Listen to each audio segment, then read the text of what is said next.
দোয়ার দ্বারা কি হবে? আল্লাহ তাআলা আমাদের রিজিক বাড়াই দেবেন, আমাদের শারীরিক সুস্থতা দান করবেন, পরিবার পরিজনের মধ্যে এরকম কি আল্লাহ তাআলা মিল মোহাব্বত সৃষ্টি করে দিবেন। ভাই টাকা আছে, ঘর আছে, বিল্ডিং আছে, কিন্তু শান্তি নাই। শান্তিটা আল্লাহ তাআলার একটা আলাদা আলাদা দান। এই জন্য ভাই সবসময় জন্য কি দোয়া করা, একে অপরের জন্য দোয়া করা, আর রমজান মাস সহানুভূতি করা। এক ভাই অন্যায় করে ফেলে তার একটু ছাড় দেওয়া, ছাড়ের দ্বারা কি হবে? আল্লাহ তাআলা আপনাকে আমাকে ছাড় দিবেন। এই জন্য ভাই কোনো সময়ের জন্য প্রতিহিংসামূলক কাউরে কোনো বিপদে না বাধাই দেওয়া, এরকম আল্লাহ রাসূল সাল্লাল্লাহু আলাইহি ওয়াসাল্লাম বলছেন যে তোমরা না খেয়ে শুধু রোজা রাখো না। না খেয়ে রোজা রাখে হিন্দুরা, তাকে বলা হয় উপবাস। তুমি না খেয়ে রোজা রাখো, শরীরকে কষ্ট দাও, এটাও তোমার রোজা। এরপরে তুমি জবানকে হেফাজত করো, জবানের রোজা। তোমার হাত পাও ধারা অপরকে তুমি নিরাপদ রাখো, এটাও তোমার হাত পায়ের রোজা। তোমার ব্রেনকে অন্যকে ভালোর দিকে ডাকো, ভালো পরামর্শ দাও, অন্যকে ক্ষতির পরামর্শ দিও না, এটা তোমার ব্রেনের রোজা। এই জন্য ভাই অঙ্গ প্রত্যঙ্গের সবকিছু রোজা দরকার। তাহলে এই রোজা দ্বারা কিয়ামতের ময়দানে যেমন মানুষ যুদ্ধের ময়দানে যায়, যুদ্ধের ময়দানে যে কি এরকম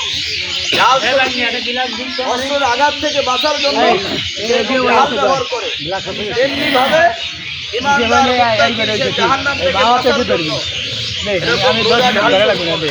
এই জন্য ভাই আমরা কথা না বলে খানা খাবো। আল্লাহ তাআলা আমাদের আরেকটা কি আনলি ভালো হয়, মনে দোয়া পড়তে থাকি, ইয়া ওয়াসিউল ফাদলি ইগফিরলি, ইয়া ওয়াসিউল ফাদলি ওয়াসিলি, নাই ভিতরে ইয়া ওয়াসিউল ফাদলি ইগফিরলি, ইয়া ওয়াসিউল ফাদলি ইগফিরলি, ইয়া ওয়াসিউল ফাদলি ইগফিরলি। এই তুমি দাঁড়াইছো কে? বসে পড়ো, বসে পড়ো, বসে পড়ো। আচ্ছা তাই দাও।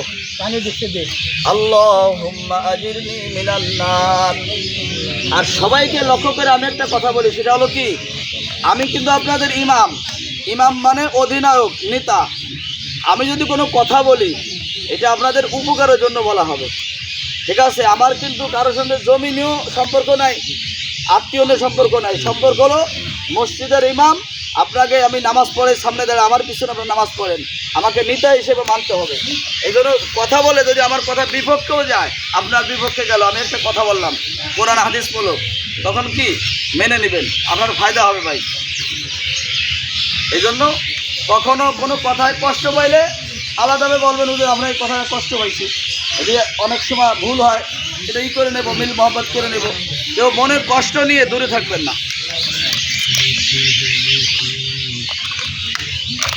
যদি কোনো এক বান্দা আরেক বান্দার সাথে সম্পর্ক ভালো থাকে, আল্লাহ তাআলা বলেন তুমি যে অপর ভাইয়ের সঙ্গে সম্পর্ক যেমনিভাবে ভালো রাখলা, তেমনিভাবে আমিও তোমার সাথে ওরকম সম্পর্ক রাখবো। এই জন্য মুআমালাত মুআশারাত এটাও সুন্দর রাখা, লেনদেন ঠিক রাখা।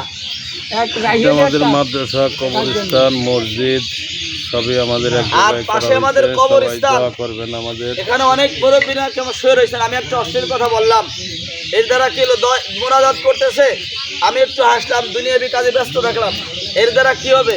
আমি দোয়া থেকে মাহরুম হলাম, আল্লাহ তাআলার নেক নজর আমার থেকে সরে গেল। ভাই লস আমি করলাম। ভাই আমরা মুসলমান, মরা একদিন লাগবে। এই জন্য কি আগের থেকে প্রস্তুতি নেওয়া, যে আমার মরতে হবে, লাশ কেটে শুইতে হবে, কবরে আমার হিসেব দিতে হবে। এই জন্য আগের থেকে কি হিসেব নিকেশ দুনিয়া থেকে প্রস্তুতি করে যাওয়া। সময় কাছে গেছে ভাই, আমরা দোয়া করতে থাকি, ইয়া ওয়াসিউল ফাদলি ইগফিরলি, ইয়া ওয়াসিউল ফাদলি, ইয়া 6:11 বাজে, 12 বাজতে গেছে। ইয়া ওয়াসিউল ফাদলি আপনি কত আসতে? ইয়া ওয়াসিউল 12:10 সেকেন্ড ভাই। আমাদের স্থানীয় সময় ভাই অন্য জায়গার আজান আমাদের খেয়াল করে কোনো লাভ নাই। ক্যালেন্ডার গোপালগঞ্জের জন্য আর ঢাকা পার্শ্ববর্তী এলাকার জন্য তাহলে আমার ঘড়িতে 12 বাজে, আর 1 মিনিট বাকি আছে। اللهم صل على سيدنا ونبينا وشفيعنا وحبيبنا ومولانا محمد صلى الله عليه وعلى آله وأصحابه وبارك وسلم